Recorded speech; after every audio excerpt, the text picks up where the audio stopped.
Masih di Q&A, ini menarik sekali karena aku jujur suka aja kalau bicara soal mental health ya, karena kita bisa berbagi di situ sebagai sebuah support system. Biasanya kita dapat inspirasi, apalagi ketemu Marshanda yang sudah mengalami banyak pasang surut kehidupan ya. Tapi ada satu hal yang aku sangat penasaran.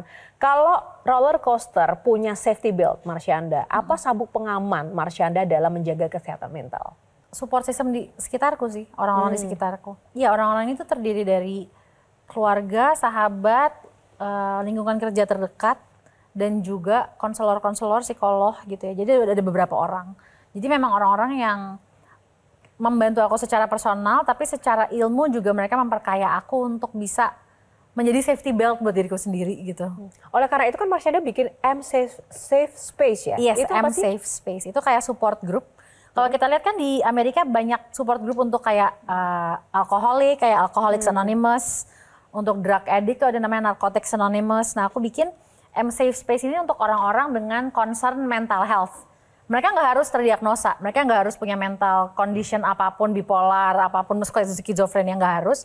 Tapi at least mereka pernah mengalami stres, trauma yang belum disembuhkan, mereka boleh gabung. Dan itu terdiri dari 10-15 orang, satu sesinya 3 jam, semua orang dapat giliran untuk sharing apa yang mereka mau sampaikan. Berhubungan dengan kesehatan mental dan journey healing mereka. Fenomena di masyarakat ini kan dunia terbuka informasi media sosial banyak yang kemudian tuh muncul edukasi-edukasi tentang ilmu-ilmu diagnosis. Oh ini ciri-ciri orang NPD, ciri-ciri orang punya mental health itu banyak banget teori yang sekarang bertebaran.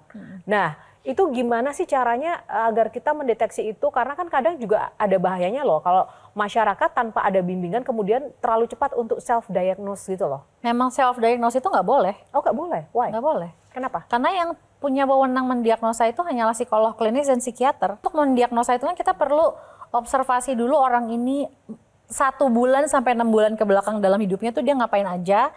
Apakah dia masuk ke dalam gejala-gejala yang berada dalam daftar. Oke, dia masuk ke dalam kategori skizofrenia misalnya. Terus harus diinterview lingkungan terdekatnya. Harus dicari tahu masa kecilnya apakah dia pernah mengalami pelecehan misalnya, mengalami bullying misalnya.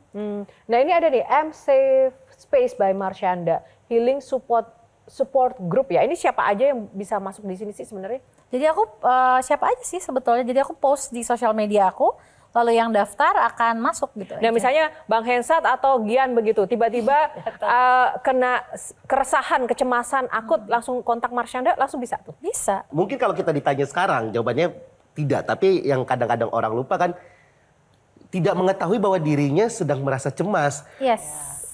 Tidak menyadari bahwa dirinya sebenarnya membutuhkan. Ya, atau tidak menyadari dirinya masih grieving, masih marah. Betul. Jadi yang kena getah orang-orang sekitarnya. Betul. Nah itu banyak terjadi kan. Pertanyaannya pas off cam tadi, mungkin bisa Kak Caca bisa jawab. Bagaimana kita bisa mengetahui, ya tadi kan? Kalau kita butuh datang ke psikolog, mungkin datang ke psikiater. Gimana caranya kita tahu kalau kita tuh mentalnya lagi sakit? Nah iya, tadi itu pertanyaannya menarik juga. Karena orang kan tadi kita bahas, kita kadang-kadang nggak merasa kita punya ada masalah. Nah kapan kita bisa tahu dan bagaimana caranya tanpa kita mengetahui datang gitu loh. Oke, ini M Safe Space banget nih. Silakan. Sebetulnya itu dari rasa terpanggil sih ya. Karena ada aja orang yang udah dikasih tahu misalnya sama pasangannya dia berkali-kali. Kalau nggak konseling kita cerai misalnya gitu kan banyak tuh. Tapi ada aja yang tetap nggak mau gitu.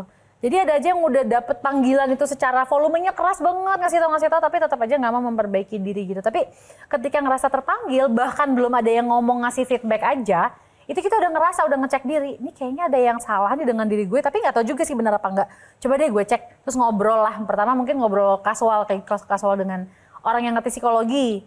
Terus lama-lama jadi dengan pelatihan-pelatihan yang berhubungan dengan healing. Terus lama-lama jadi konseling, itu kan kita jadi mengenal banyak tentang diri kita sendiri dan tahu bahwa, oh actually ada beberapa hal yang I am not okay nih. Tapi it's okay untuk jadi orang yang punya part-part yang nggak okay. Dan itulah faktanya semua orang sebetulnya. Nah, ini menarik ke Kak Mary. Kak Mary kan motivator yang sering ditanya orang, dijadiin tempat untuk konsultasi, bahkan tempat sampah orang curhat ya kan. Nah kalau melihat Marshanda, ada nggak Kak yang mungkin sesuatu yang juga Kak Mary ini mungkin ingin tanyakan ke Marshanda yang selama ini mungkin Kak Mary, kan ada orang tuh yang kadang tuh pengen tanya, bukan ditanya terus gitu. Ada nggak Kak? Iya. Pasti ya, sebenarnya ada banyak hal yang saya juga belajar dari Marsyanda.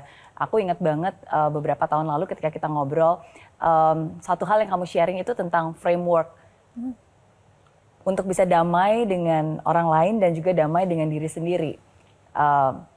Say sorry, I forgive you, thank you, and I love you gitu. Jadi banyak hal yang menurut saya itu menjadikan diri kamu yang sekarang gitu. Nah mungkin satu pertanyaan yang buat, karena jadi bukannya nanya malah jadi kita malah ini ya, malah jadi sharing ya.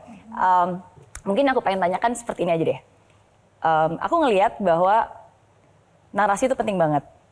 Karena narasi kita terhadap hidup itu akan menentukan kita bahagia atau kecewa. Semua orang punya banyak cara untuk melabel kamu, bukan melabel sih. Kayak contohnya, oh hidup kamu tuh roller coaster. Atau enggak, oh hidup kamu tuh seperti ini. Tapi kalau kamu bisa mendeskripsikan diri kamu sendiri dan kehidupan kamu, sesungguhnya menurut kamu narasi apa sih hidupnya seorang Caca? Indah. Indah. Aku dan hidupku. Aku dan ceritaku itu indah. Dan aku yang memilih untuk melihat itu gitu. Jelajahi cara baru mendapatkan informasi. Download Metro TV Extend sekarang.